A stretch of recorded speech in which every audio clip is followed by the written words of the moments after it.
Praise the Lord. അനുഗ്രഹിക്കപ്പെട്ട ഈ നല്ല പ്രഭാത സമയത്തിനായി നന്ദിയുള്ള ഹൃദയത്തോടെ ഞാൻ കർത്താവിന് സ്തോത്രം ചെയ്യുകയും നിങ്ങൾക്കെല്ലാവരും ക്രിസ്തുയേശുവിൻ്റെ നാമത്തിലുള്ള വന്ദനം അറിയിക്കുകയും ചെയ്യും. ഈ പ്രഭാതത്തിലെ ധ്യാനത്തിനായിട്ട് ശൗമേലിന്റെ 2-ാം പുസ്തകം അതിലെ 8-ാം അധ്യായം 6-ാമത്തെ വാക്യത്തിൻ്റെ അവസാന ഭാഗം ഞാൻ നിങ്ങൾക്കായി വായിക്കും. ഇങ്ങനെ ദാവീദ് ചെന്നിടത്തൊക്കെയും യഹോവ അവന് ജയം നൽകി. ദൈവത്തിന് സ്തോത്രം. ദാവീദ് ചെന്ന സ്ഥലങ്ങളിലൊക്കെ വിജയം കൈവരിച്ചു എന്നൊരു വാക്കാണ് നമുക്കിവിടെ കാണുവാൻ സാധിക്കും. ഇന്ന് പകൽ വേളയിൽ ദൈവത്തിൻ്റെ പരിശുദ്ധാത്മാവ് നിങ്ങളോട് സംസാരിക്കാനായിട്ട് എന്നെ ഏൽപ്പിച്ചിരിക്കുന്ന വാക്ക്, നമ്മുടെ ദൈവം ആരാണ്? നമ്മുടെ ദൈവം നമുക്ക് ജയം നൽകുന്ന ദൈവമാണ്. ദാവീദ് എന്ന് പറഞ്ഞ മനുഷ്യനെ, വ്യക്തിയെക്കുറിച്ച് നാം പഠിക്കുമ്പോൾ ഭവനത്തിലെ ഏറ്റവും ഇളയവനായിരുന്ന ദാവീദ് തൻ്റെ ജീവിതത്തിനകത്ത് ഒരു പ്രതീക്ഷയുമില്ലാതെ തൻ്റെ കുറവുകൾ മാത്രം കണ്ടെത്തി തൻ്റെ വീട്ടിലുള്ളവർ തന്നെ ഒരിക്കലും ഇവനെ കൊണ്ടൊരു ജയമുണ്ടാകത്തില്ല, ഇവനെ കൊണ്ടൊരു ഗുണമുണ്ടാകത്തില്ല എന്ന് കരുതി സാധാരണ ആൾക്കാരെ ചെയ്യിപ്പിക്കുന്നത് പോലെ ആടുകളെ മേയ്ക്കാനായി ദാവീദിനെ ഏൽപ്പിച്ച് കാട്ടിലേക്ക് പറഞ്ഞു വിട്ട സാഹചര്യം.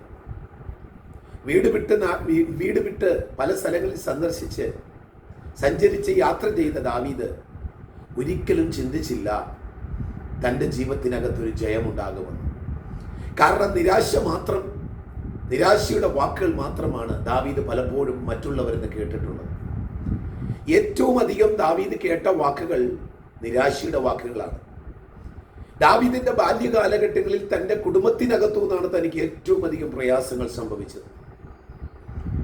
പുറമേ ഉണ്ടായിരുന്ന ശത്രുക്കളുടെ എണ്ണം പിന്നീടാണ് വർദ്ധിച്ചത്. എന്നാൽ ദാവീദിന്റെ ബാല്യകാലത്തിൽ ഏറ്റവും കൂടുതൽ ശത്രുക്കൾ തൻ്റെ കുടുംബത്തിനകത്തുമായിരുന്നു. ആകയാൽ ഒരിക്കലും ജയിക്കുവാൻ കഴിയുകയില്ല എന്ന് ചിന്തിച്ച് നടന്ന ദാവീദിനെ ദൈവം അഭിഷേകത്താൽ നിറച്ച് ഒരു ശുശ്രൂഷയിലേക്ക് ദാവീദിനെ ദൈവം കൊണ്ടുവന്നു. പിന്നീടുള്ള ദാവീദിന്റെ ജീവിത ചരിത്രം നാം പഠിക്കുമ്പോൾ ദാവീദ് ചെന്നിടത്തൊക്കെ വിജയം കൈവരിപ്പാനിടയായി തീർന്നു. സ്തോത്രം. എന്തുകൊണ്ടാണ് ദാവീദിന്റെ ജീവിതത്തിൽ താൻ ചെന്നിടത്തൊക്കെ വിജയം കൈവരിക്കുവാനിടയായി തീർന്നത്? തൻ്റെ ജീവിതത്തിനകത്ത് ദൈവികമായ അർത്ഥാൽ പരിശുദ്ധാത്മാവിൻ്റെ ഒരു അഭിഷേകത്തിന്റെ ശക്തി ദാവീദിന്റെ മേൽ വീണതുകൊണ്ട് ദാവീദ് ചെന്നിടത്തൊക്കെ തൻ്റെ ജീവിതത്തിൽ വിജയമാണ് തനിക്ക് ലഭിച്ചത്. കാരണം ദൈവിക സാന്നിധ്യം അനുഭവിക്കുന്ന ദൈവമക്കൾ എവിടെ ചെല്ലുന്നോ അവിടെയൊക്കെ അവർക്ക് വിജയമാണ് ലഭിക്കുന്നത്. എന്നെ ശ്രദ്ധിക്കുന്ന വാത്സല്യ സഹോദരങ്ങളെ, ദൈവത്തെ കൂടാതെയാണ് നിങ്ങളുടെ യാത്രയെങ്കിൽ നിങ്ങൾ ചെല്ലുന്നിടത്തെല്ലാം പരാജയമേ സംഭവിക്കത്തുള്ളൂ. ദൈവത്തിന് പ്രാധാന്യം കൊടുക്കാതെയുള്ള ഒരു ജീവിതമാണോ നിങ്ങൾ നയിക്കുന്നതെങ്കിൽ നിങ്ങളുടെ ജീവിതത്തിനകത്ത് പരാജയം മാത്രമേ സംഭവിക്കത്തുള്ളൂ. നിങ്ങളുടെ ജീവിതത്തിനകത്ത് വിജയം കൈവരിക്കണോ? നിങ്ങൾ ചെല്ലുന്ന ഇടങ്ങളിൽ നിങ്ങൾക്കെതിരായി വരുന്ന ശത്രുക്കൾ നിങ്ങളുടെ മുൻപിൽ തോൽക്കപ്പെടണമോ? ദൈവത്തിന് പ്രാധാന്യം കൊടുക്കുക. ഇവിടെ പറയുന്നു, ദാവീദ് ചെന്നിടത്തൊക്കെ ദാവീദിന് ജയം നൽകിയത് യഹോവയാണ് ജയം കൊടുത്തത്. സ്തോത്രം. ദാവീദിന്റെ ബുദ്ധിയല്ല, ദാവീദിന്റെ കഴിവല്ല, ദാവീദിന്റെ കുടുംബമഹിമയല്ല, ദാവീദ് പഠിച്ചെടുത്ത തന്ത്രങ്ങളല്ല ശത്രുക്കളുടെ മുമ്പിൽ ദാവീദ് ജയിക്കുവാൻ കഴിഞ്ഞത്. പിന്നെയോ തന്നിലുണ്ടായിരുന്ന ദൈവികമായ ശക്തിയാണ്. സ്തോത്രം. ഇന്ന് പകൽവേളയിൽ നമ്മൾ ചെയ്യുന്ന കാര്യങ്ങളിൽ മേൽ ദൈവത്തിൻ്റെതായ സാന്നിധ്യവും ദൈവത്തിന്റെ കൈയൊപ്പമുണ്ടെങ്കിൽ നമ്മൾ ചെയ്യുന്നതിന്മേലെല്ലാം വിജയം കൈവരിപ്പാൻ നമുക്ക് സാധിക്കും. നമ്മുടെ മുൻപിൽ വരുന്ന ശത്രുക്കളെ തകർത്ത്, നമ്മുടെ മുൻപിൽ വരുന്ന പ്രതികൂലങ്ങളെ ഇല്ലാതാക്കി, നമ്മുടെ മുൻപിൽ വരുന്ന വേദനകളെ മാറ്റി നമ്മെ മുൻപോട്ട് നയിക്കുവാൻ ദൈവം ശക്തനത്രേ. ദാവീദ് ഒരു സാധാരണ മനുഷ്യനായിരുന്നു.